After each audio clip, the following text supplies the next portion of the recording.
여러분들에게 주신 말씀 다니엘서 1장 8절에서 9절입니다. 다 함께 봉독합니다. 다니엘은 뜻을 정하여 왕의 음식과 그가 마시는 포도주로 자기를 더럽히지 아니하려고 하고 자기를 더럽히지 아니하도록 환관장에게 구하니 하나님이 다니엘로 하여금 환관장에게 은혜와 긍휼을 얻게 하신지라. 아멘. 지난주에는 하나님이라고 하는 제목으로 다니엘서 첫 말씀을 드렸습니다. 하나님이 하셨다라는 것이 말씀의 주제였고, 하나님이 하신 일과 그리고 하나님이 하실 일은 비단 우리 세계사를 움직이는 일뿐만 아니라 다니엘 개인의 인생사에도 관여하셨죠. 그래서 그에게 특별한 지혜와 총명, 재주, 그리고 꿈을 해몽할 수 있는 능력을 주셔서 하나님의 뜻을 이루어가는데 쓰임받게 하셨습니다. 그리고 이 하나님이 하셨다라고 하는 것은 성도에게 큰 위로와 기대가 되는 신앙적 고백이다라는 말씀도 드렸습니다. 다니엘이 똑똑하긴 해요. 그죠? 똘똘하지만 3년 만에 바벨론의 모든 학문과 언어를 통달하고 터득하기에는 부족할 겁니다. 그런데 하나님이 그에게 지혜도 주시고 총명도 주시고 재주도 주시고 꿈 해몽할 수 있는 능력을 주셔서 다니엘은 일평생 동안 제국의 고위 관직으로 또 하나님의 뜻을 이루며 살게 되었다라는 겁니다. 그러니까 나는 못하고 부족하고 연약하지만 하나님이 하실 수 있다라고 하는 그 고백은 그래서 우리에게 위로가 될 수밖에 없는 거예요. 내 자식도 내 마음대로 못할 때가 있잖아요. 근데 하나님이 하시면 될 수 있으니 이게 우리에게 희망이고 기대이고 위로가 된다. 그런 말씀입니다. 다니엘과 다니엘서의 역사적인 위치는 격동과 격변의 세계사의 소용돌이 안에 위치해 있다라고 말씀을 드렸습니다. 하나님이 세계의 역사들을 이렇게 움직여 나가실 때, 그리고 하나님의 사람들을 막 사용하실 때, 이 정말 하나님이 정말 세계의 역사를 이렇게 멱살 잡고 끌고 나가실 때, 그 사이에 다니엘이라고 하는 사람이 있고요. 그 다니엘은 그 시간 동안 다니엘서라고 하는 성경을 기록했다라는 겁니다. 그리고 다니엘서 첫 부분은 1장에서 6장까지 이렇게 한 카테고리로 구분될 수 있는데, 요 1장에서 6장까지의 말씀 안에는 주로 이 다니엘의 어떤 신앙적인 됨됨이, 인간적인 됨됨이를 볼 수 있는 여러 가지 관련된 사건들이 나옵니다. 제가 몇 가지 말씀을 드리면, 오늘 읽었던 본문에 나오는 왕이 하사하는 음식을 거부한 사건이 하나 나오고요. 그리고 이제 느부갓네살의 왕의 꿈을 해몽하는 장면도 나옵니다. 크게 두 가지 꿈을 꾸는데 큰 신상 꿈 하나 꾸고 큰 나무 꿈을 하나 꿔요. 이거를 해몽을 해줘요. 그리고 이제 바벨론의 마지막 왕인 벨사살 왕이라고 하는 왕이 있었는데 그 왕이 방탕한 왕이었어요. 그래서 잔치를 벌이고 있는데 손가락이 나타나서 글씨를 쓰는 거예요. 메네메네 데겔 우르바신. 이게 무슨 뜻인지 몰랐는데 다니엘이 그걸 해석을 해줘요. 여기 하나 나옵니다. 그리고 마지막으로 이 1장에서 6장에 나오는 다니엘에 관련된 사건이 뭐냐면, 다니엘이 모함을 받아서 사자굴에 던져졌는데 거기서 살아 돌아오는 아주 유명한 사건이죠. 그 사건이 마지막으로 나옵니다. 그러니까 우리가 다니엘에 대해서, 다니엘의 신앙이나 어떤 인간적인 됨됨이를 우리가 볼 수 있는 유일한 창이 이 다니엘서 1장에서부터 나오는 6장까지 나오는 말씀이다. 이렇게 여러분들 이해하시면 될 것 같습니다. 하나님이 주도해 나가시는 이 역사의 소용돌이 속에서 그러면 다니엘은 어떤 삶을 살았을까?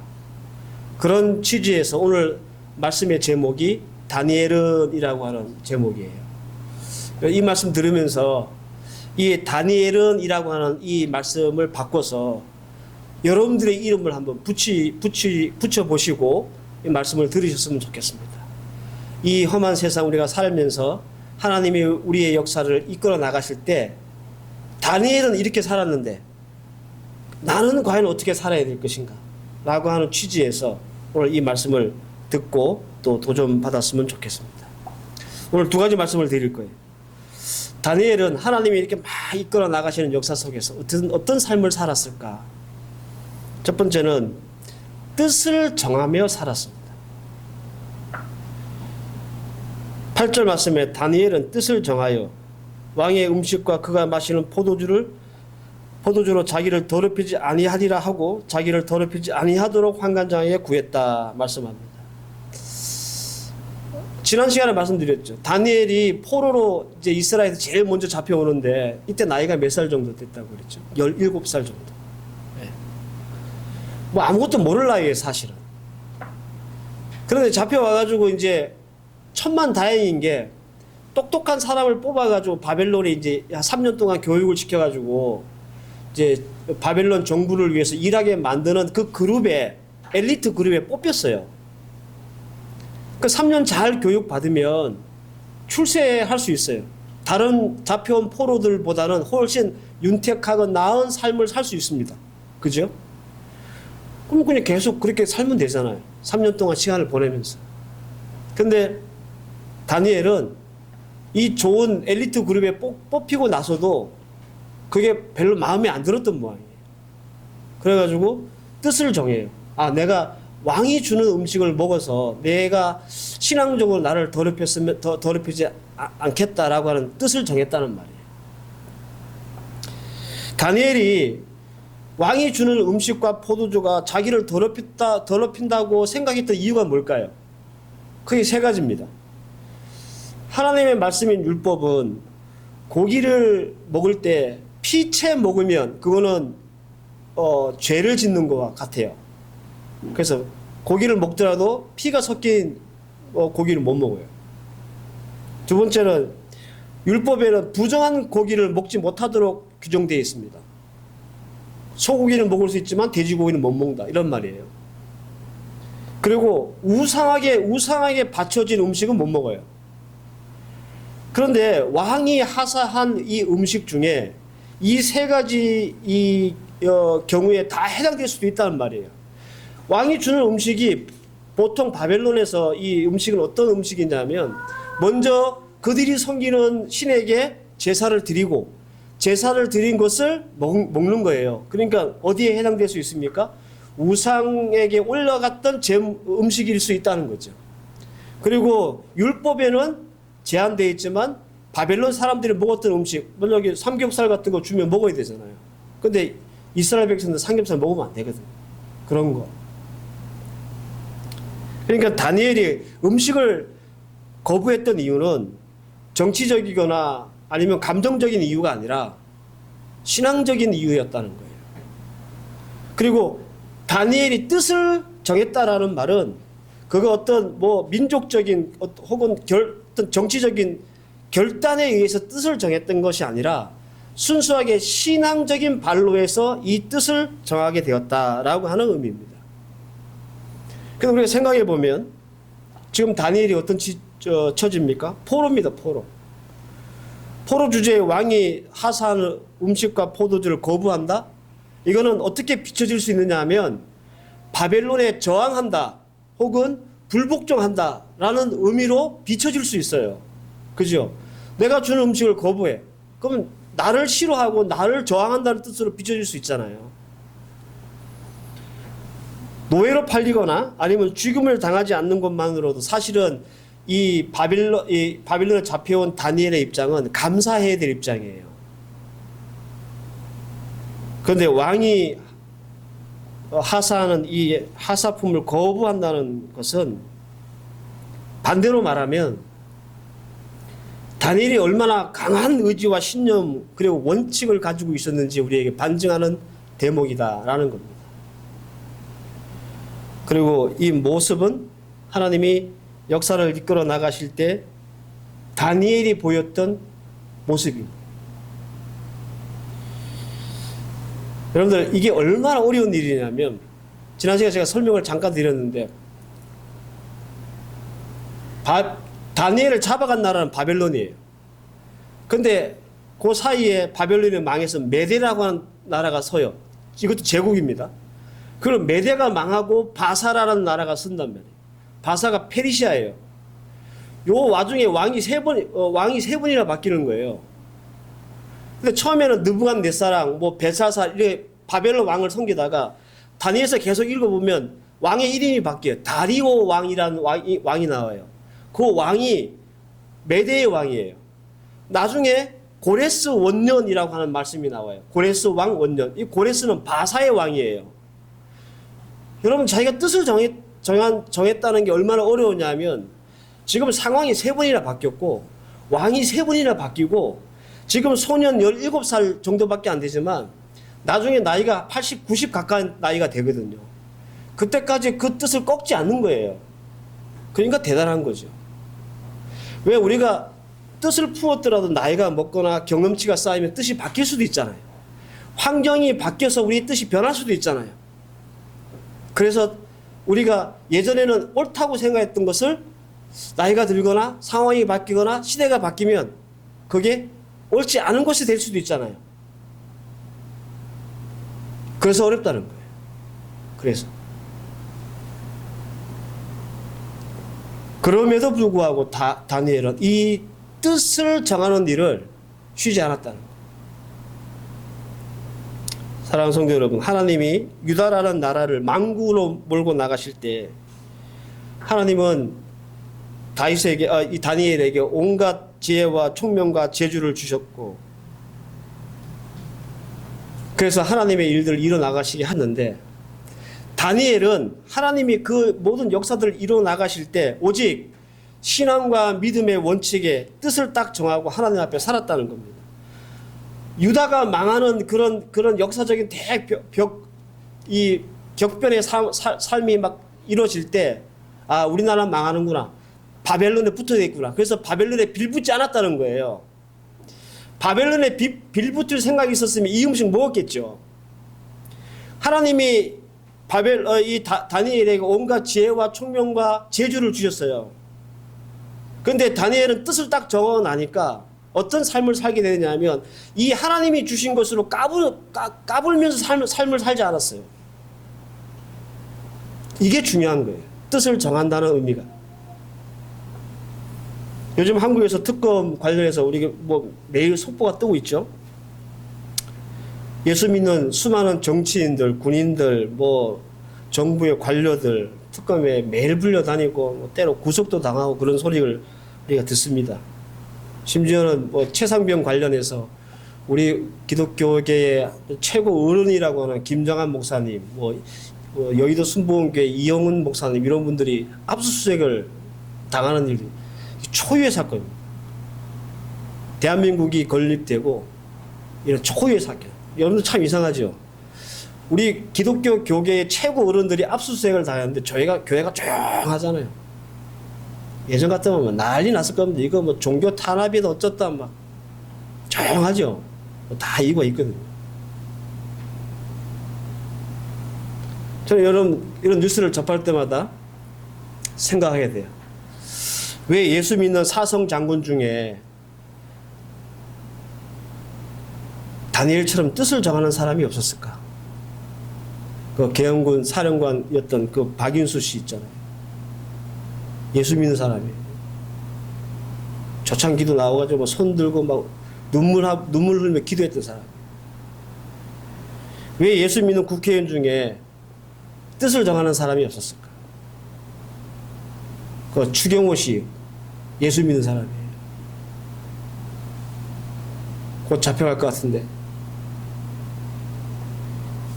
왜 예수 믿는 고위 공무원 중에 다니엘처럼 뜻을 정하는 사람이 없었을까? 한덕수 총리 예수 믿는 사람이에요. 제가 대표적인 한 사람씩만 말씀드리는 거예요, 여러분들.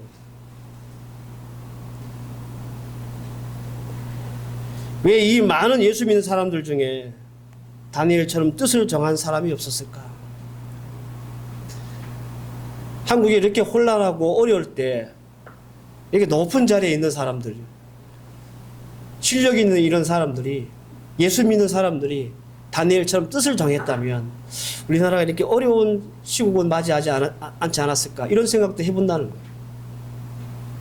그래서 여러분들 우리가 뜻을 정하며 사는 것이 참 중요합니다. 다니엘은 우리보다 훨씬 엄중하고 암울했던 시대를 살았습니다. 그의 어린 나이에도 불구하고 뜻을 정했습니다. 신앙과 믿음의 원칙을 정하고 그대로 살기로 작정했습니다. 지금 다니엘은 그런 처지가 아니에요. 느부갓네살 왕이라고 하는 서슬퍼런 그 권력 앞에서도 떳떳하고 당당하게 나는 왕이 주는 음식 포도주 안 먹겠습니다 라고 거부했던 사람. 뭐 때문에? 이거 먹으면 내가 하나님 앞에서 신앙적으로 더럽혀질 것 같으니. 여러분 다니엘이 또라이라서 이런 게 아닙니다. 그의 삶을 이끌고 그의 삶을 이렇게까지 나타나게 한 것은 그가 가졌던 신앙적인 그리고 믿음의 원칙과 뜻이 있었기 때문에 그렇다라는 겁니다. 그래서 다니엘은 지금 요즘 같은 우리 이 시대에 우리가 꼭 도전받아야 될 사람이다라고 말씀드리는 겁니다. 저는 우리 하나님이 지금 이 순간에도 일하고 계시고 크게는 세계사, 작게는 우리의 인생을 이끌어 나가시는 줄 믿습니다. 그러면 우리는 어떻게 살아야 됩니까? 다니엘처럼 살아야 되겠죠. 다니엘처럼 우리가 주를 향해 뜻을 정하고 신앙과 믿음의 원칙을 세워서 세상의 시류에 휩쓸리지 않아야 우리가 예수 믿는 사람으로서 우리 하나님이 이 역사를 이끌어 나가실 때 잘 사는 사람이 되는 거예요. 여러분들 장사를 하거나 뭐 생업에 종사하거나 사업을 하거나 직장 생활을 뭘 하든지 간에 뜻을 세워 나가면서 여러분들 삶을 살아야 돼요. 좋은 게 좋은 거니까 하면 여러분들 우리는 그 세상의 시류에 휩쓸려 가지고 떠내려가는 인생이 되는 거예요. 사랑하는 성도 여러분, 다니엘처럼 우리도 하나님의 말씀으로 삶의 원칙을 세우고 그 원칙을 잘 지켜 나갈 수 있기를 바랍니다. 그런 삶을 살기를 우리가 좀 다짐하고 작정하고 생각할 수 있는 여러분들 되시길 바랍니다. 그러면 하나님께서 뭘 주시냐면 오늘 9절 말씀에 나오죠. 하나님이 환관장에게 은혜와 긍휼을 얻게 하신다. 두 번째로 다니엘이 어떤 사람인가? 다니엘은 완곡한 사람입니다. 오늘 8절 마지막 말씀에 이런 말씀이 있습니다.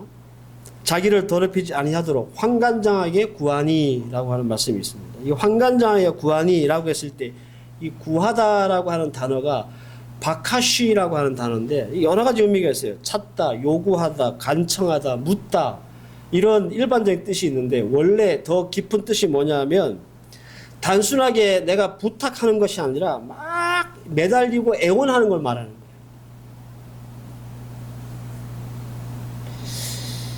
다니엘은 신앙적으로 자기가 가진 믿음 이것을 절대로 타협하지 않고 지키기 위한 어떤 신앙의 원칙주자였습니다. 그러니까 감히 느부갓네살 왕이 하사하는 음식을 거부하는 거 아니에요? 그런데 여러분들 그렇다고 해서 다니엘이 완고한 사람이 아니었다는 거예요. 완고하다는 뜻이 무슨 뜻이냐면 고집이 세고 융통성이 없는 사람을 말하는 겁니다.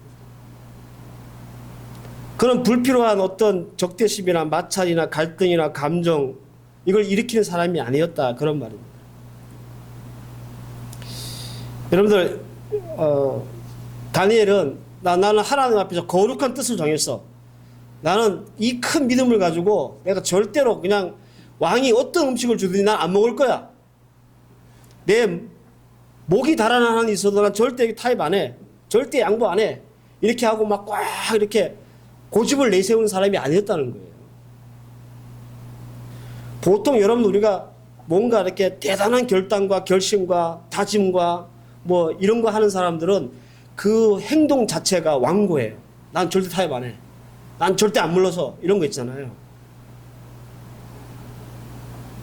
근데 여러분들 다니엘은 오히려 완곡한 사람이었어요. 애교가 많은 사람이었어요.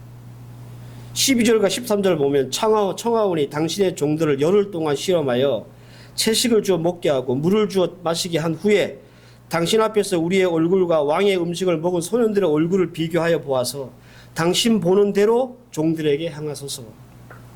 다니엘이 왕의 음식과 포도주를 거부한 것은 결코 작은 일이 아닙니다.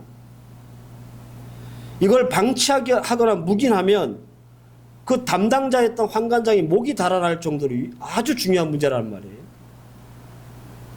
근데 환관장 입장에서, 이 다니엘 입장에서는 당장 가장 큰 권력자가 누굽니까? 왕입니까? 아니죠. 자기들을 좌지우지할 수 있는 바로 위의 권력, 환관장이죠. 왕의 마음에 들기 이전에 누구 마음에 먼저 들어야 돼요? 다니엘 입장에서 환관장 마음에 먼저 들어야 돼요. 군대 가서 제일 무서운 사람이 사단장 아닙니다. 바로 자기 위에 있는 선배가 제일 무서운 거예요. 그런 것처럼. 환관장이 이 자식 봐라, 네가 뭔데 인마 먹는다 안 먹는다 그래. 너 그러면 뭐 자기 뜻이고 뭐고 말짱 도루묵이야. 안 되는 거예요. 그렇지 않습니까? 이게 왕한테 올라가기도 전에 환관장 선에서 택당 소리잖아. 네 같은 게 무슨 뭐 왕이 주는 음식을 먹겠다 안 먹겠다 했었고 그러냐. 이렇게 되면 말짱 도루묵 끝나는 거예요. 그걸로. 뜻을 아무리 거룩한 뜻을 정해도 안 되는 거예요. 그래서 다니엘은 환관장이 난처하지 않도록 타협을 하는 겁니다. 다니엘은 환관장에게 막무가내로 내 음식 안 먹을 테니까 알아서 하십시오. 이렇게 막 목 내놓고 그렇게 버틴 사람이 아니에요. 완고한 사람이 아니었어요. 더도 말고 덜도 말고 딱 열흘 동안만 나한테 채소하고 물을 줘보세요. 그리고 다른 친구들한테는 왕이 주는 음식 먹여보고 그때 당신이 알아서 판단하시면 될 거 알겠습니까? 이렇게 얘기하는 거예요. 환관장 입장에서는 3년 동안 이 친구들을 교육을 시켜야 되는데 3년 중에 열흘이면 할 수 있잖아요. 그죠? 열흘 정도야 시험해 볼 수 있잖아요. 만약 다니엘이 환관장에게 선전포고를 하듯이 나 죽어도 안 먹을 테니까 알아서 하십시오 라고 이렇게 완고한 말과 완고한 태도를 보였다면 아마도 환관장 손에서 죽었을 겁니다. 뭐 이런 게 다 있어요. 뭐가지? 그런데 다니엘은 완고한 사람이 아니었어요. 우리가 다니엘을 공부하면서 늘 놓치는 거예요. 그런 굳건한 신앙적 원칙이 있었지만 그 원칙을 지키기 위해서 그는 뭐 할 줄 아는 사람이었냐면 구할 줄 아는 사람이었어요. 바카쉬라고 하는 단어. 바카쉬를 할 줄 아는 사람이었어요. 다니엘이 참 지혜롭지 않습니까? 난 절대 먹을 수 없으니까 당신 알아서 해. 이렇게 태도를 보인 게 아니라 열흘 동안만 시험해보고 당신이 알아서 하세요. 이렇게 완곡하게 얘기를 하니까. 완곡이라는 말은요, 상대방의 마음에 상처를 두지 않고 부드럽게 얘기하는 걸 얘기하는 거예요.